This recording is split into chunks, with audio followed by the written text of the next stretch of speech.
bienheureux ceux qui souffrent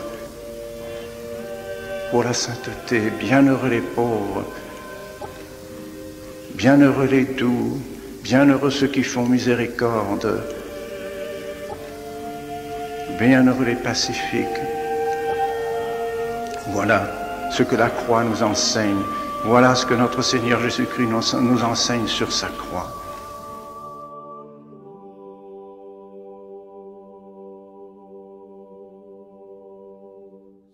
Il n'y a qu'un seul Dieu, comme nous n'avons qu'un seul Dieu et un seul Seigneur, par qui nous sommes, dit saint Paul, et pour qui nous sommes. Alors c'est au service de cette unité de l'Église, au service de cette foi unique, de ce Dieu unique, que nous avons été consacrés dans notre sacerdoce.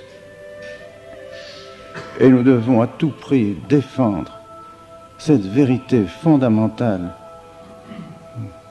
de notre foi et prêcher Jésus-Christ et Jésus-Christ crucifié. Voilà toute notre prédication. Voilà tout l'objet de notre foi. À Dieu le Père, à Dieu le Fils qui s'est incarné, qui a pris chair dans le sein de la Vierge Marie, qui a souffert, a été crucifié, s'est donné complètement pour la gloire de son Père. Nous croyons au Saint-Esprit, nous croyons à l'Église catholique, nous croyons au baptême pour la rémission des péchés, nous croyons à la vie éternelle. Voilà ce que Dieu a fait pour nous, c'est le résumé de notre foi. La grande charité de Dieu pour nous, le grand amour de Dieu pour nous. Le credo, c'est l'histoire, en résumé, de l'amour de Dieu pour les hommes, pour nous, pauvres pécheurs, pauvres créatures qui avons péché.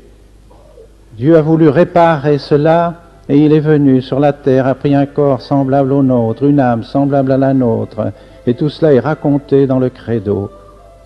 C'est pourquoi le credo doit être la base de notre foi, la base de notre vie spirituelle. Voilà notre religion, voilà notre vérité, voilà ce qui fait notre difficulté avec Rome, mes bien chers frères. Si vous nous demandez pourquoi toujours ces difficultés avec Rome? Parce que nous refusons l'œcuménisme, parce que nous refusons la liberté de toutes les religions, parce que nous n'avons qu'un Dieu, un seul Dieu, notre Seigneur Jésus-Christ, qui vit et règne dans l'unité du Père et du Saint-Esprit dans les siècles des siècles. Le pape convoque toutes les religions, les représentants de toutes les religions, pour le mois d'octobre à Assise, grande réunion de toutes les religions de l'univers. Tout le monde va prier ensemble pour la paix. Écoutez, ça, à mon avis, c'est diabolique. C'est diabolique. C'est une insulte à notre Seigneur Jésus-Christ. Qui vont-ils prier? Dites-moi, quel Dieu? Quel Dieu vont-ils prier pour la paix? Quelle paix vont-ils demander? Si on ne prie pas le vrai Dieu, ils ne prieront pas notre Seigneur Jésus-Christ. Parce que les Juifs n'en veulent pas, les musulmans n'en veulent pas, les bouddhistes n'en veulent pas, beaucoup de protestants ne croient pas à la divinité de notre Seigneur Jésus-Christ. Alors, on ne va pas prier pour prier notre Seigneur Jésus-Christ. Alors, quel Dieu vont-ils prier? Je crois que j'ai jamais vu mon Seigneur plus bouleversé que dans l'histoire d'Assise.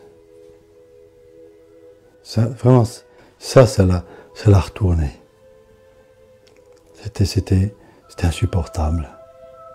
Qu'on traite notre Seigneur comme ça, et par les autorités les plus hautes dans l'Église.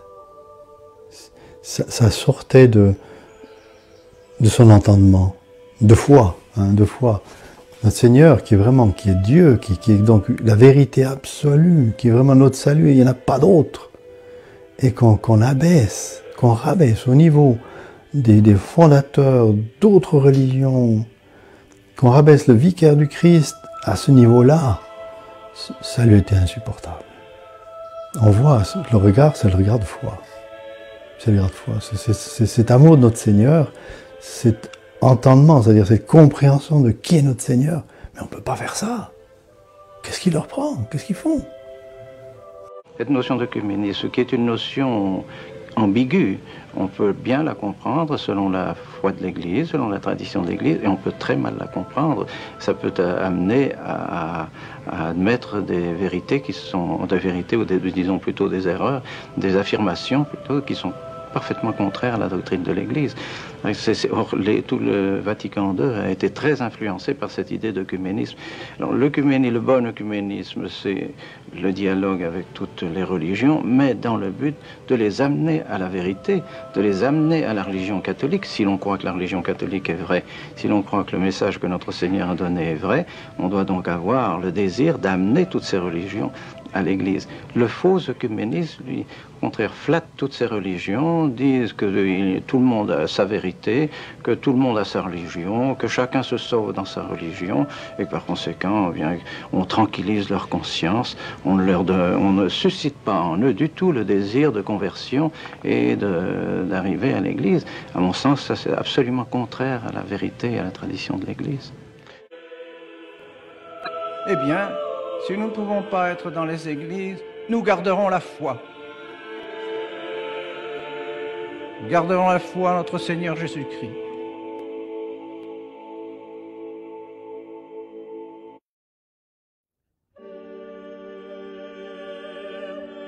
Gardez le sacrifice de notre Seigneur Jésus-Christ. Gardez la messe de toujours. Et alors, vous verrez la civilisation chrétienne refleurir. Civilisation qui n'est pas pour ce monde, mais civilisation qui mène à la cité catholique, et cette cité catholique, c'est la cité catholique du ciel qu'elle prépare.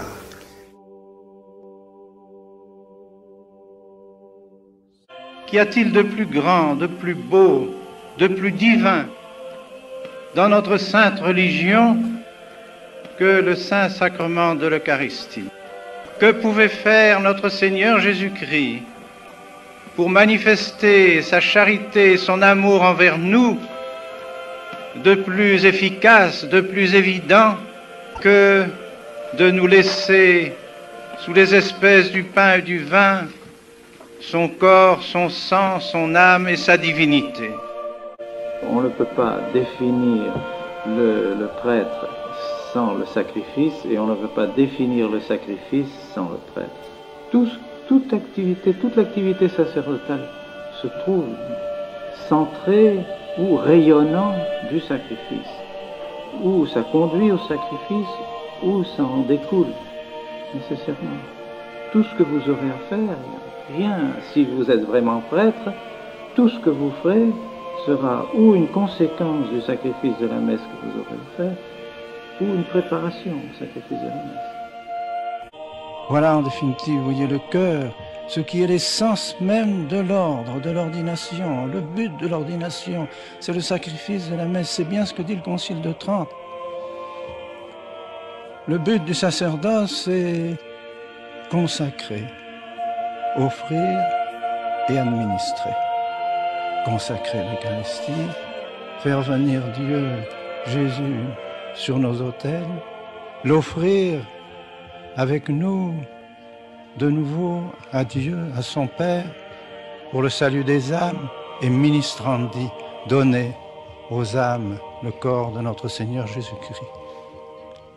Quelle chose admirable, quelle chose simple à la fois, mais combien sublime. J'aime raconter cela, n'est-ce pas? C'était la veille du dernier dimanche d'octobre 1969 à Fribourg. Dans notre petite salle de réunion, il nous réunit comme chaque soir pour la conférence spirituelle et il nous a dit: demain, chers amis, est instituée partout maintenant dans le monde, en Suisse, en France, partout, une messe nouvelle. Je vous en ai parlé du reste, vous savez qu'elle est dangereuse pour la foi, bien. Qu'est-ce que nous allons faire? Il nous pose la question, comme s'il hésitait et avait besoin de notre approbation. Et sans attendre la réponse, car nous n'allions pas répondre, bien sûr, il dit: n'est-ce pas, nous gardons l'ancienne messe. Et bien sûr, tous nous avons approuvé silencieusement, c'était clair.